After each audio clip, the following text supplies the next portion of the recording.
Relatos de medianoche. Llevo horas sentado en esta silla. La luz es blanca, me lastiman los ojos. Frente a mí hay dos policías. Uno toma notas, el otro interroga. Cuéntame otra vez, dice el que no escribe. Cuéntame cómo empezó todo. Suspiro. No sé por dónde empezar. ¿Por el principio? ¿Por el día que conocí a Arlo? ¿O por la biblioteca? Está bien. Me acomodo en la silla. Las manos me tiemblan un poco. La herida aún duele. Respiro hondo.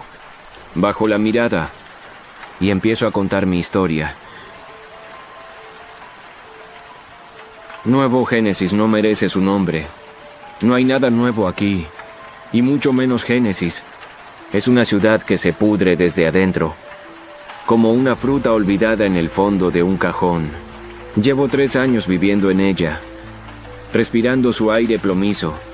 3 años escuchando el tamborileo constante de la lluvia ácida sobre los techos de metal. La lluvia no quema la carne, no. Eso sería un acto de misericordia. La lluvia te mata despacio. Te entra por los pulmones, te oxida los huesos, te vuelve la piel gris como el cielo. Los médicos dicen que en 40 años nadie va a poder salir a la calle sin un traje hermético. Pero los médicos dicen muchas otras cosas, y la mayoría de ellos ya están muertos. Las fábricas siguen funcionando, como siempre.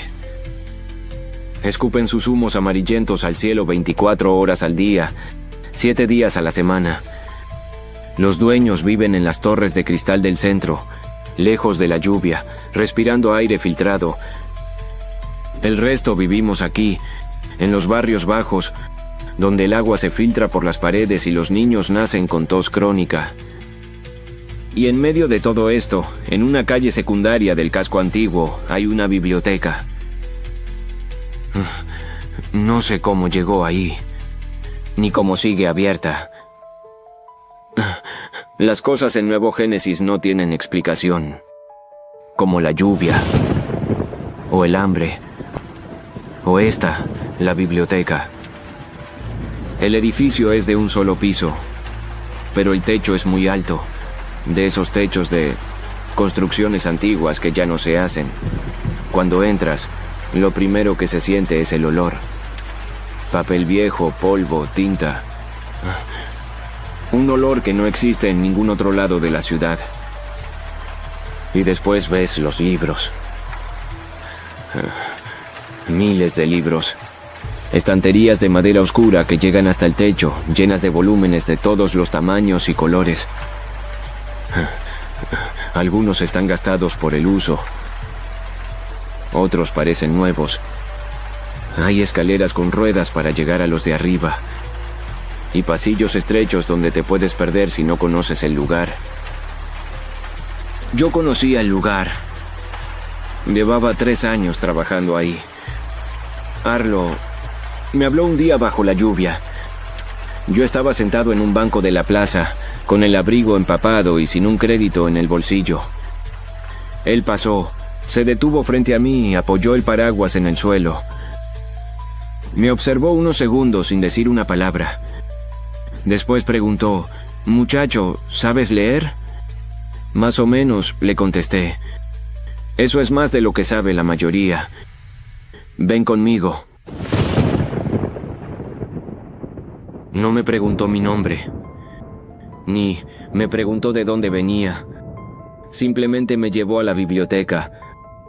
Me dio un plato de comida caliente y un lugar donde dormir. A la semana siguiente ya estaba trabajando para él, limpiando estantes, catalogando libros, sirviéndole café por las mañanas. Arlo me puso un sobrenombre. Un día me llamó Stephen. Yo le pregunté por qué. Por Stephen King, me dijo, acomodándose los lentes redondos. Escribía historias de terror. Pero en el fondo, lo que hacía era contar la verdad sobre los monstruos que viven dentro de nosotros.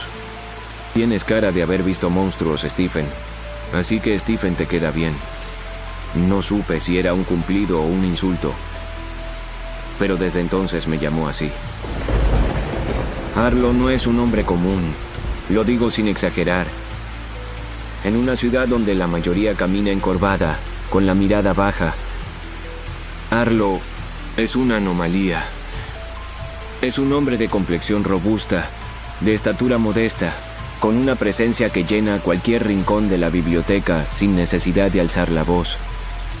Tiene el cabello blanco solo a los costados, la cabeza despejada arriba, un bigote canoso bien tupido y unos lentes redondos, gruesos, que le dan el aire de esos viejos sabios de las fotografías antiguas que él tanto admira. Lo que más me llama la atención no es su aspecto, son sus manos grandes. Son manos grandes, de dedos cortos, pero se mueven entre las páginas con una delicadeza que asusta, como si cada libro fuera un tesoro. Y después está su forma de hablar. Arlo no habla como nosotros. Arlo habla como los libros que lee. Usa palabras que yo no conozco. Cita personajes que yo nunca escuché nombrar. Stephen me dijo una mañana, mientras me servía el café: ¿sabe lo que dijo una vez Samuel Johnson? Contesté: no, señor. Dijo que un hombre que tiene miedo de salir a la lluvia a los 30 años se va a encontrar a los 40 con el alma tan mojada como los zapatos.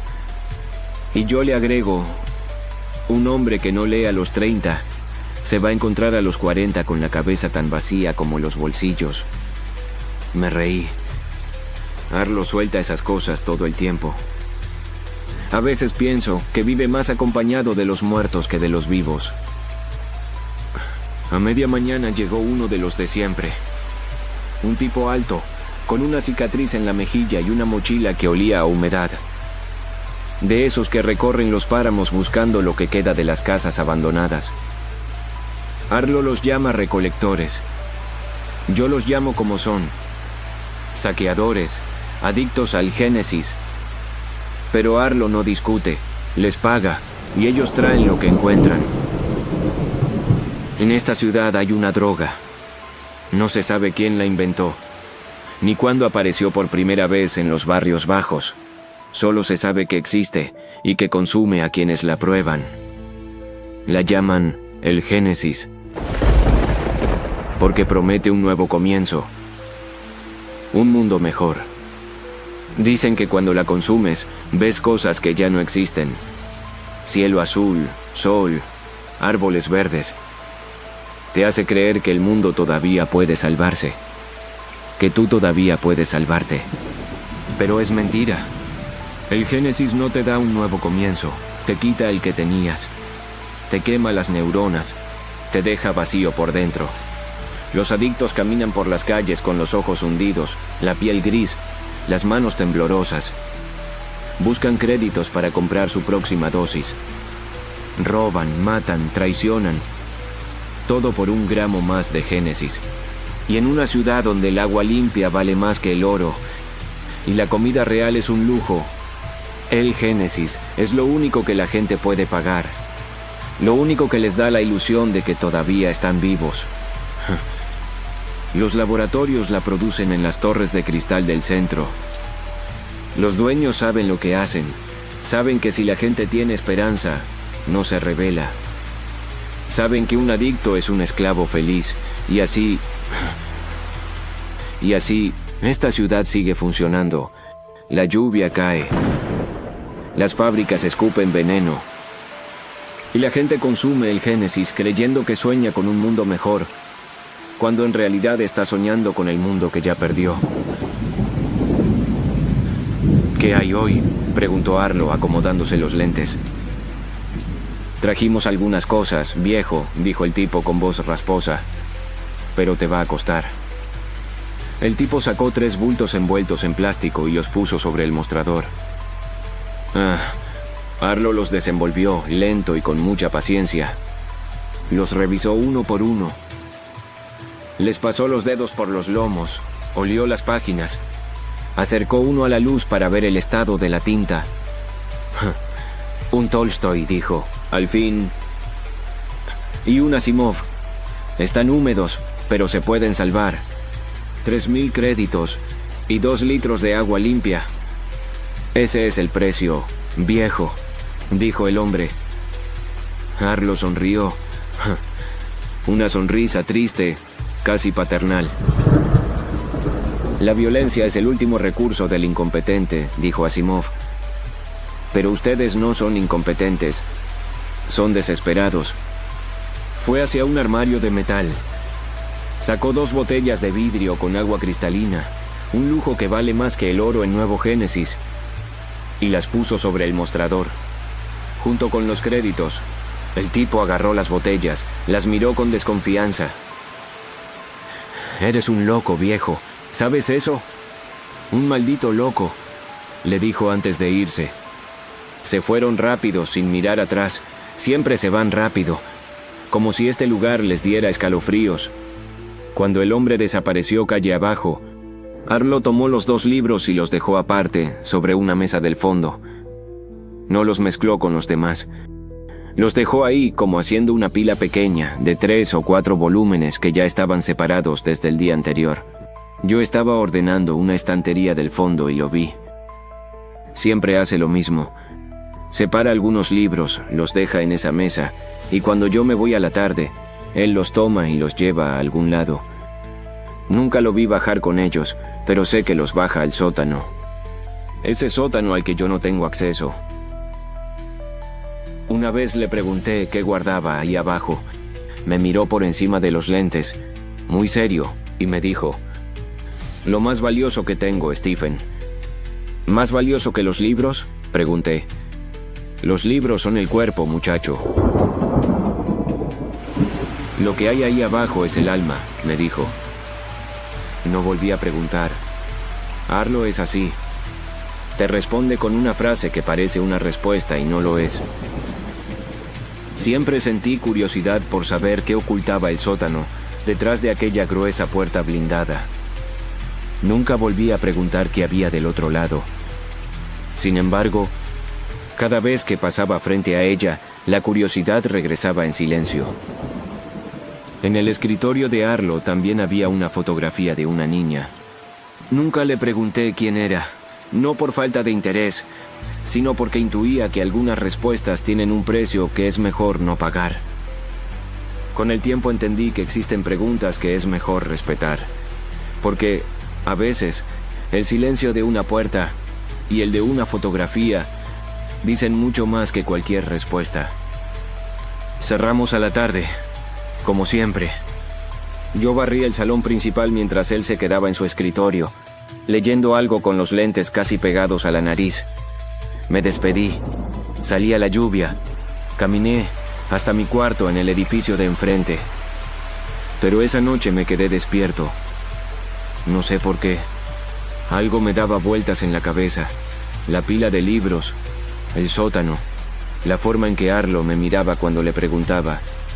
No lo sé. Me asomé a la ventana. La lluvia caía como siempre. Espesa, con ese olor metálico que se mete en la ropa y no vuelve a salir. Y entonces, la vi. Desde mi ventana se veía la parte trasera de la biblioteca. Y esa noche, por primera vez, vi una luz encendida abajo. Una luz tenue, amarillenta, que salía de una ventana a ras del suelo. La ventana del sótano. La luz estuvo encendida toda la noche. Desde mi ventana, me quedé mirándola hasta que se me cerraron los ojos. Lo que no sabía, lo que ninguno de nosotros sabía, es que esa noche no estábamos solos. Desde la penumbra de un callejón al otro lado de la biblioteca, 4 hombres que llevaban semanas vigilando el lugar observaban la misma luz. 4 hombres que habían visto cómo Arlo pagaba con agua limpia, que habían visto cómo separaba ciertos libros y los llevaba al sótano. Se refugiaron en un edificio abandonado, a un par de cuadras de la biblioteca.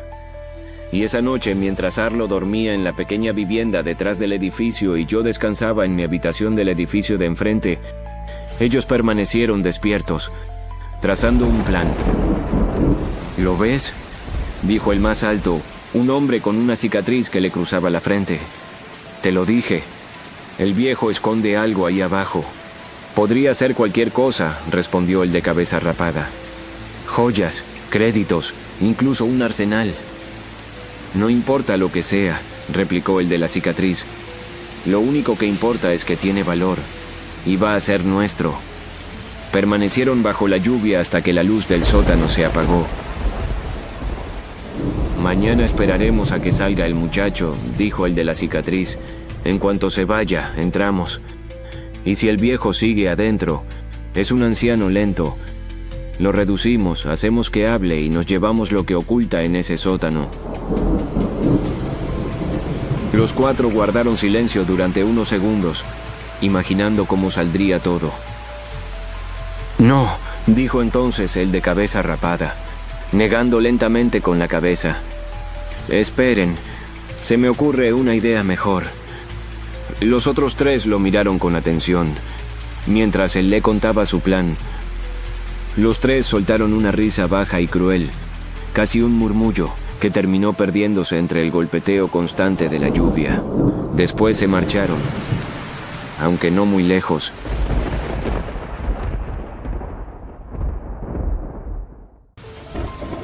La lluvia no daba tregua. Entre el aroma del café, las horas perdidas y los libros, yo estaba barriendo cerca del mostrador, pero mi mirada se desviaba constantemente hacia la puerta del sótano. Arlo, sentado tras su escritorio de madera oscura, limpiaba con cuidado el retrato de la niña, Rebeca, con un paño de hilo. Dejé de barrer por un momento y con tono preocupado rompí el silencio. Arlo, ¿vio las noticias de hoy en la red local? Él no levantó la vista. Con su voz pausada de siempre, me respondió. No suelo prestarle atención a los gritos de la ciudad, Stephen. El ruido del presente rara vez dice algo que valga la pena recordar. ¿Qué pasó? Mataron a un hombre en la avenida principal, le dije, dando un paso hacia él. A plena luz del día, bajo la lluvia. Le quitaron todo. Dicen que fueron los adictos al Génesis. Se están volviendo más desesperados. Ya no les importa nada. Arlo detuvo su mano por un segundo. Suspiró con una mueca triste y continuó limpiando el retrato. El Génesis les quita la humanidad antes de quitarles la vida, muchacho. Cuando dejas de pertenecer al mundo real, cualquier atrocidad se convierte en un medio para volver a soñar. Me acerqué un poco más al escritorio y bajé la voz. Eso es lo que me preocupa. La gente allá afuera está loca. Y usted, bueno, usted le paga a esos recolectores con agua limpia y créditos. El tipo que vino ayer no me pareció de fiar. Tenía los ojos vacíos. ¿No tiene miedo de que un día decidan que es más fácil entrar y quitarle todo en vez de negociar? Arlo dejó el retrato sobre la mesa con delicadeza. Se acomodó los lentes sobre la nariz y, por primera vez, me miró fijamente con una sonrisa serena. Miedo, Stephen. Hace más de 2000 años, un hombre que entendía el alma humana mejor que cualquiera de los médicos de esta ciudad escribió algo importante. Aristóteles decía que el miedo es un sufrimiento que produce la espera de un mal. Me quedé pensando, un tanto confundido por sus palabras. ¿Y eso qué significa? Significa que si paso mis días temiendo el momento en que crucen esa puerta para hacernos daño, ya estoy sufriendo ese daño hoy, me explicó con paciencia. El miedo te hace vivir la tragedia antes de que ocurra, te roba el presente. Esos hombres viven en la desesperación, yo elijo vivir en la templanza. Arlo miró de reojo hacia la fotografía de la niña en su escritorio, antes de terminar la frase. Además, hay cosas por las que vale la pena correr el riesgo de no tener miedo. Me quedé en silencio unos segundos, asimilando sus palabras y el peso de su mirada. Luego volví a tomar la escoba con un suspiro. A veces habla como si este lugar fuera invencible, Arlo. Pero las cerraduras se rompen. Las cerraduras de metal sí, Stephen, concluyó él con un tono misterioso y una mirada profunda. Las del espíritu son mucho más difíciles de forzar. Ahora, termina de barrer, que la humedad de la lluvia está empezando a entrar por la rendija de la puerta. Seguí con mi rutina, completamente ajeno a lo que ocurría a mi alrededor. Ignoraba que cada movimiento que hacía era observado. Que cada noche, cuando cerraba la biblioteca y regresaba a mi cuarto, 4 sombras permanecían inmóviles en el callejón, contando las ventanas, midiendo las distancias y esperando, con una paciencia inquietante, el momento perfecto para actuar. Ese momento llegó un martes. Arlo había salido temprano. Tenía un compromiso, dijo. No me explicó cuál. Nunca me explica nada. Simplemente se puso el abrigo, se ajustó los lentes y me dijo: Stephen, cierra tú hoy. Yo vuelvo tarde. Asentí, no pregunté. Arlo sale poco, y cuando lo hace nunca dice a dónde va. Supuse que iba a ver a alguien, o a buscar algunos libros, o simplemente a caminar bajo la lluvia como a veces hace, como si necesitara sentir que el mundo todavía existe afuera de estas paredes. Me quedé solo en la biblioteca. Era media tarde. La lluvia golpeaba los ventanales altos con un sonido sordo, constante, que ya me resultaba familiar. Había pocos clientes, 2 viejos sentados en los sillones del fondo, leyendo con lentes de aumento. Un chico flaco hojeando una enciclopedia como si fuera un mapa del tesoro. Yo estaba en el mostrador, catalogando unos libros que habían llegado esa mañana. Un lote de novelas policiales de los años 90. Agatha Christie, Raymond Chandler. Arlo iba a alegrarse cuando volviera. Fue entonces cuando entraron. Empujaron la puerta con tanta fuerza que el vidrio tembló en el marco. Entraron los 4 juntos, ocupando el espacio como si les perteneciera. El primero en entrar era el más grande. Medía casi 2 metros y tenía una complexión tan imponente que hacía parecer estrecha la puerta por la que acababa de pasar. Tenía el cuello tatuado, de esos tatuajes que se ven en los barrios bajos, hechos con tinta casera y agujas sucias. Usaba un chaleco de cuero negro sin mangas, lleno de parches y remaches de metal. Las mangas de la camiseta que llevaba debajo estaban arremangadas, dejando ver brazos cubiertos de dibujos, calaveras, serpientes, palabras en un idioma que no reconocí. Detrás de él entraron los otros 3. Eran grandes, todos tatuados, y con esa mirada de quienes están acostumbrados a que la gente se haga a un lado cuando pasan. Uno llevaba el pelo rapado y tenía una cicatriz. Otro tenía una cresta verde. De esos punks que quedan en Nuevo Génesis, los que ya no tienen a dónde ir. El último era más bajo pero más ancho, con una barba negra mal cuidada y anillos de metal en los dedos. Se quedaron parados en la entrada, mirando alrededor, como si estuvieran contando los libros, o las salidas, o las cámaras de seguridad que no funcionaban. ¿Los puedo ayudar en algo?, pregunté, saliendo de detrás del mostrador. Traté de sonar seguro, pero mi voz salió más delgada de lo que quería. Mi físico nunca imponía respeto. Frente a esos hombres, cualquier intento de parecer firme resultaba casi ridículo. El de la cresta verde se rió, una risa seca, sin humor. Tranquilo, muchacho, solo estamos mirando.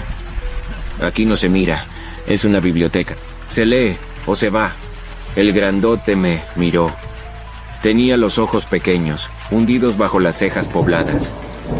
Me miró como quien mira un insecto que no sabe si aplastar o ignorar. Tranquilo, solo queremos ver qué tienen.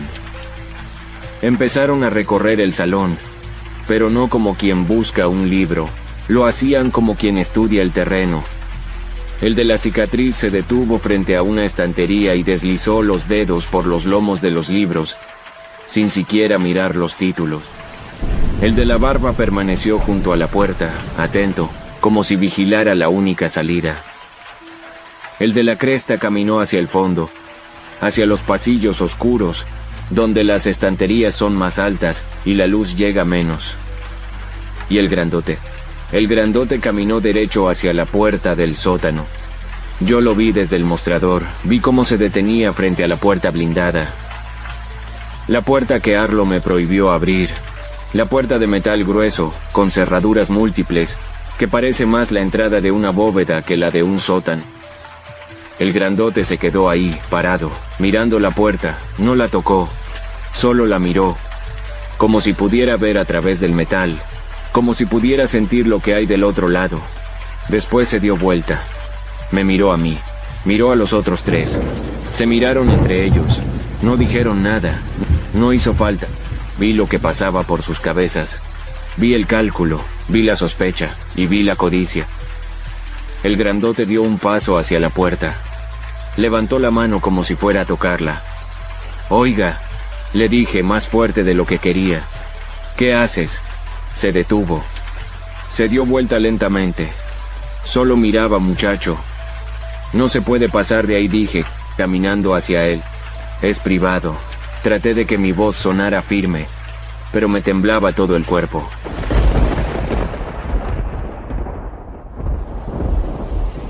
Como me tiembla ahora mismo, oficial, mientras se lo cuento. Míreme las manos, no puedo dejarlas quietas. El dolor de la herida en el costado no ayuda, claro, pero es más que eso. Es volver a ver la mirada de ese tipo. Toma un poco de agua, muchacho. Respira. Dijiste que te temblaba el cuerpo, pero aún así lo enfrentaste. ¿Por qué? ¿Por qué arriesgar la vida por una puerta cerrada? No lo sé. Supongo que por Arlo. Él me había salvado de la calle. Me había dado un techo, una identidad. Esa puerta blindada era lo único que él me había pedido proteger. Y en ese momento, aunque me moría de miedo, no podía fallarle. O tal vez sabías perfectamente lo que había ahí abajo, Stephen. Tal vez por eso la defendías. Se lo juro por mi vida, oficial. En ese momento yo no tenía ni idea. Para mí solo era un sótano prohibido. Arlo me había dejado claro que yo no podía entrar ahí. Y yo nunca pregunté. Jamás me interesó saberlo. Yo solo quería conservar mi trabajo. No te creo nada. Pero sigue hablando, muchacho. Cuéntanos qué pasó cuando te plantaste frente a esos hombres. El de la cicatriz se acercó. Se puso al lado del grandote. Me miró de arriba a abajo. Tu jefe debe tener algo bueno ahí atrás, chico. Nadie pone una puerta así para guardar libros viejos. No es asunto suyo, le dije, mirándolo fijamente. El grandote se rió. Se rió fuerte con esa risa de quien está acostumbrado a asustar. Tranquilo, muchacho. No queremos problemas, solo estamos curioseando. Dio un paso atrás. Levantó las manos, como en señal de paz. Pero sus ojos no estaban en paz. Sus ojos estaban calculando. Vámonos, muchachos, dijo a los otros. El chico tiene razón. No es asunto nuestro. Se fueron. Salieron por la puerta con la misma fuerza con la que habían entrado. La campanilla sonó, agitada, y después se hizo el silencio. Me quedé parado en el medio del salón, con el corazón latiendo fuerte. Los dos viejos del fondo ni se inmutaron. El chico flaco seguía, como si nada hubiera pasado. Pero yo sabía que algo había pasado, algo malo. Me quedé en mi cuarto, contemplando la lluvia tras la ventana. No podía quitarme de la cabeza al grandote. La forma en que había observado la puerta, ni la mirada que cruzó con los otros antes de marcharse. Ignoraba qué buscaban o si ya habían encontrado alguna pista, pero tenía la certeza de que regresarían. Y la próxima vez, no pedirían permiso para entrar. Lo que jamás habría imaginado aquella noche era que, justo al otro lado de la calle, bajo el toldo roto de un bar cerrado, Los 4 hombres permanecían sentados sobre unas cajas de madera, compartiendo una botella de licor barato mientras vigilaban el edificio. ¿Vieron la puerta?, dijo el grandote, sirviéndose otro trago. Nadie instala una puerta blindada para guardar libros. Tranquilos, mañana ejecutaremos mi plan. Brindaron en silencio. La lluvia siguió cayendo. La biblioteca permanecía a oscuras, salvo por la tenue luz amarilla, que durante unos minutos más permaneció encendida en la ventana del sótano. Después se apagó, y yo, ajeno a todo lo que se estaba gestando al otro lado de la calle, cerré los ojos y me dormí con la mente puesta en los libros. Esa mañana la lluvia caía con más fuerza que de costumbre. El cielo de Nuevo Génesis parecía haberse roto, y el agua golpeaba los ventanales de la biblioteca con un sonido constante, casi furioso. Yo estaba en el fondo, ordenando una estantería de novelas del siglo XX. Arlo estaba en su escritorio, como siempre, con los lentes pegados a la nariz, leyendo algo con esa concentración suya que hace que el mundo desaparezca a su alrededor. Cada tanto levantaba la vista y me regalaba una sonrisa. Era de esas sonrisas tranquilas que hacían sentir que uno estaba en el lugar correcto. Stephen cerró el libro con cuidado. Sí, señor, contesté. ¿Sabes cuál es el mayor problema de los libros? Negué con la cabeza. Se acercó despacio hasta donde yo estaba.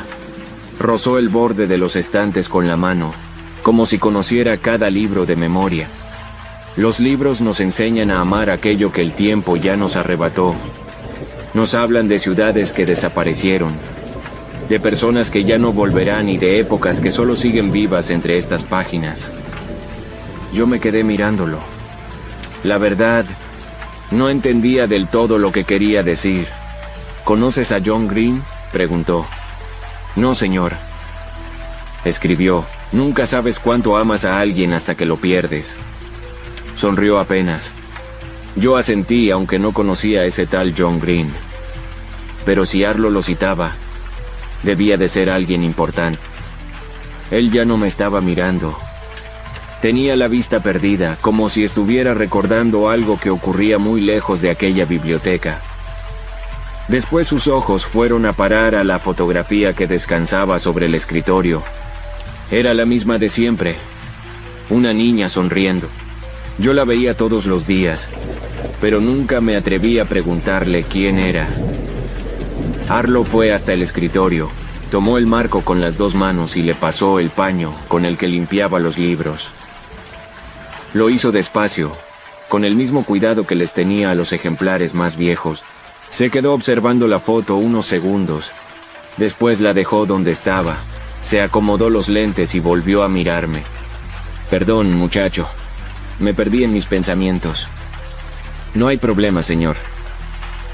Arlo sonrió.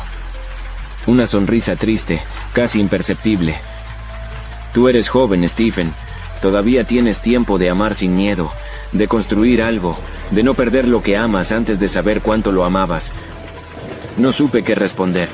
Bajé la mirada. Seguí ordenando los libros. Un hombre sin compañía es un hombre a medio vivir, dijo Arlo, volviendo a su escritorio. Tú mereces más que esto, muchacho. Más que un viejo y sus libros. A media tarde, yo estaba en el fondo, todavía ordenando la estantería. Arlo estaba en su escritorio leyendo. Escuché la puerta abrirse, el tintineo de la campanilla y después una voz. Era una voz de mujer, suave, joven. Levanté la vista. Desde donde estaba, en el fondo del salón, podía ver el mostrador. Y ahí estaba Arlo, de pie, hablando con una muchacha. Era joven, tal vez de mi edad o un poco menor. Tenía el cabello rubio, mojado por la lluvia, pegado a las mejillas. Usaba un abrigo gris, demasiado grande para ella. Pero lo que más me llamó la atención fueron los ojos, celestes, claros. Como si en medio de toda esa grisura de Nuevo Génesis, ella cargara un pedazo de cielo consigo. Arlo le estaba mostrando algo. Le señalaba las estanterías, le explicaba algo. Ella escuchaba con atención, Hacía preguntas. Yo me quedé ahí parado mirando. No sé por qué. No era mi costumbre quedarme mirando a los clientes. Pero algo en ella me hizo quedarme. Después de un rato, ella se dio vuelta, como si hubiera sentido mi mirada, como si supiera que yo estaba ahí. Nuestros ojos se encontraron. Ella me miró. Fue solo un segundo, pero fue suficiente. Después ella se dio vuelta otra vez, le dijo algo a Arlo, y se fue. La campanilla sonó, la puerta se cerró. Me quedé parado en el fondo, con el corazón latiendo un poco más rápido de lo normal. Arlo se acercó al mostrador. Me miró. ¿Sabes quién era esa muchacha? No, señor, contesté. Se llama Jenny, viene a trabajar aquí. Sí, muchacho, a partir de mañana ella va a ayudarte. Va a ordenar libros, va a atender a los clientes, va a limpiar. Tú ya no vas a estar solo. No supe qué decir. Arlo se acercó, me puso una mano en el hombro. ¿Sabes lo que dice Cortázar, muchacho? Dice, andábamos sin buscarnos, pero sabiendo que andábamos para encontrarnos. Me apretó el hombro. ¿Quién sabe, Stephen? Quizás sea ella la persona. No supe qué responder. Bajé la mirada. Mañana viene, muchacho. Prepárate. Arlo se rió. Fue una risa cómplice. Esa noche casi no pude dormir. La lluvia seguía golpeando la ventana y cada vez que cerraba los ojos, volvía a verla a Jenny. Sus ojos celestes.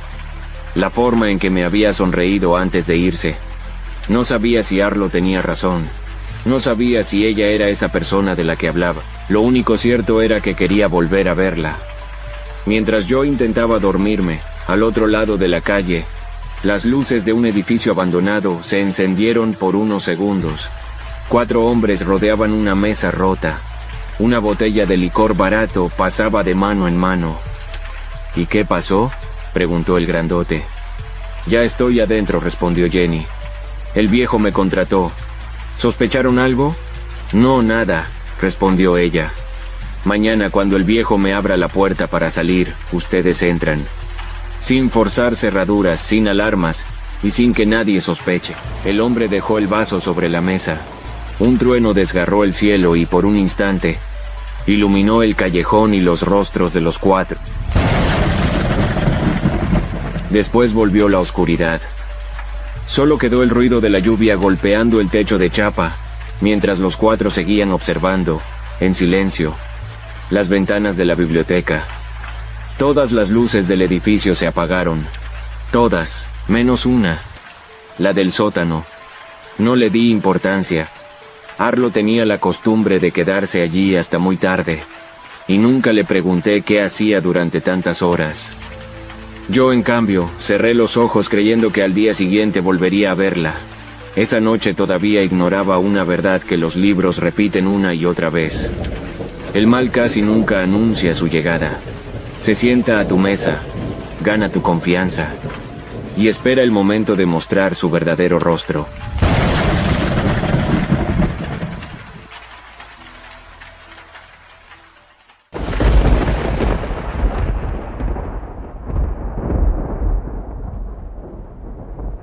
La lluvia había convertido las calles de Nuevo Génesis en un río interminable. Desde temprano, el cielo era una masa oscura que parecía aplastar los edificios. El agua golpeaba los ventanales de la biblioteca con tanta fuerza que por momentos no había lugar para el silencio. Jenny llegó unos minutos antes de la hora. Llevaba el mismo abrigo gris, el cabello recogido y una expresión tranquila que no dejaba adivinar nada de lo que escondía. Cuando levantó la mano para llamar, la pesada puerta de madera se abrió casi de inmediato. Del otro lado apareció Arlo. Como siempre, llevaba un saco marrón, los lentes apoyados sobre la punta de la nariz y una sonrisa amable. Buen día, Jenny. Pasa. Con este clima, quedarse afuera sería un castigo innecesario. Stephen ya está acomodando los últimos libros. Hoy no tendremos muchos visitantes. Cuando llueve así, la ciudad parece olvidarse de que existimos, le dijo. A mí siempre me gustaron los días de lluvia, dijo Jenny sonriendo.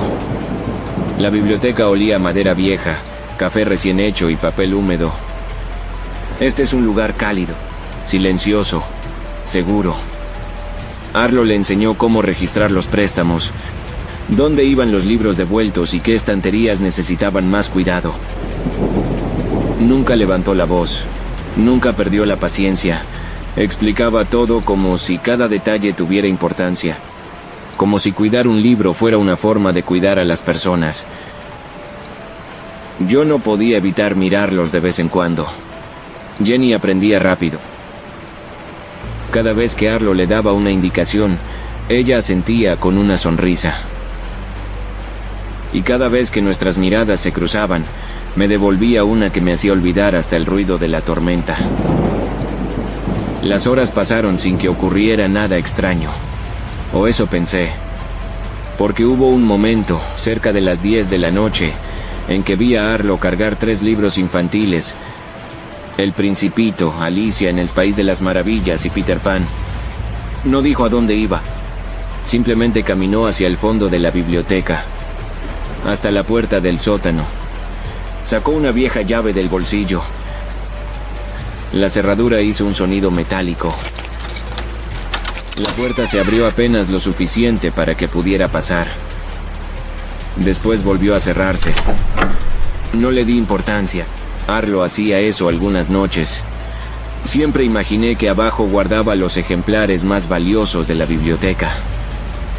Jamás se me ocurrió pensar otra cosa. Una hora más tarde comenzó la rutina de cierre. Apagamos las lámparas de lectura, cubrimos los escritorios, guardamos los últimos libros. Jenny tomó su abrigo. Arlo sonrió con la misma amabilidad de siempre. Fue un buen primer día, dijo. Gracias por darme esta oportunidad, dijo ella. Las oportunidades no se regalan, respondió él. Solo se ofrecen. Lo que uno hace con ellas siempre depende de la persona. Ella bajó la mirada. Por un instante, creí ver culpa en sus ojos, pero desapareció tan rápido como había llegado. Arlo tomó el manojo de llaves. Permítanme acompañarla hasta la puerta. Caminaron los dos por el pasillo principal. La lluvia seguía golpeando los vitrales. El viento hacía crujir la madera del edificio. Cuando Arlo giró la cerradura, todo ocurrió demasiado rápido. La puerta se abrió apenas unos centímetros.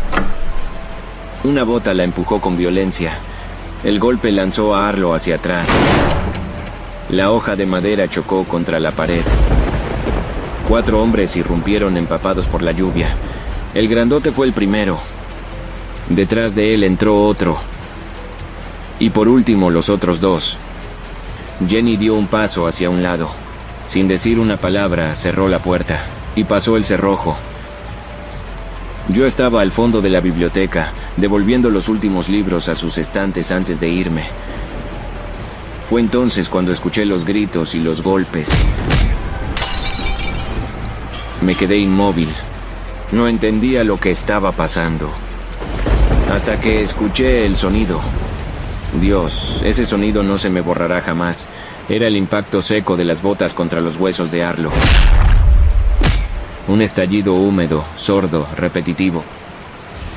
Uno de ellos gritaba exigiendo las llaves del sótano, amenazando con arrancarle la piel a tiras si no abría la puerta de una vez. No pude quedarme oculto. No después de escuchar ese último suspiro roto de la única persona que me había tendido la mano cuando no era nadie. Salí de mi escondite, corriendo con el corazón en la garganta. Entré al pasillo central dispuesto a todo, pero lo que vi me heló la sangre. Ahí estaba ella, Jenny. No había pánico en sus ojos. Sostenía la linterna iluminando el rostro destrozado de Arlo, con una frialdad que me revolvió el estómago. No era una víctima buscando empleo. Había sido la llave que les abrió la puerta. Ella les dijo que era más fácil si simplemente abría la puerta. Arlo estaba de rodillas, empapado en su propia sangre, con el rostro desfigurado por la paliza. Apenas podía mantener un ojo abierto. Pero cuando me vio, Me gritó con el último aliento que le quedaba que corriera, que huyera de allí, que corriera y buscara ayuda. Me di la vuelta para escapar, pero la reacción de ellos fue instantánea. Escuché el grito de que no me dejaran ir y, un instante después, un dolor ardiente me perforó el costado. El disparo me tiró al suelo. Caí sintiendo cómo la calidez de mi propia sangre empapaba mi ropa, pero logré arrastrarme hacia la oscuridad de los pasillos traseros para intentar salvarme. Ellos venían detrás de mí, persiguiéndome. Escuchaba sus pasos pisándome los talones, decididos a acabar conmigo. Pero de pronto, los pasos se detuvieron. Alguien gritó a lo lejos que el viejo se estaba moviendo y que iba hacia la puerta del sótano.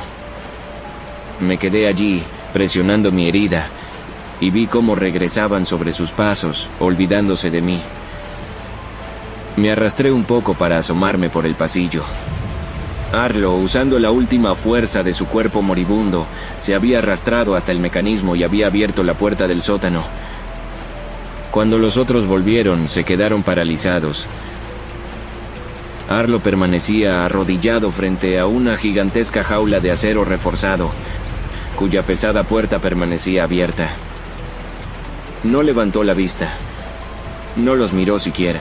Con una voz serena, solemne, como si estuviera pronunciando un antiguo ritual, habló hacia la oscuridad. Perdóname, Rebeca. Por favor, perdóname. Las circunstancias son desafortunadas. El conocimiento siempre exige un tributo de sangre. Y estos hombres han venido a pagar una deuda que su propia ignorancia jamás les permitió comprender. El mundo se maneja de esa manera. Ahora eres libre. Entonces algo salió de la jaula. No era un animal. No era nada que perteneciera a este mundo. Era una masa de sombras, garras y furia. La matanza duró apenas unos segundos.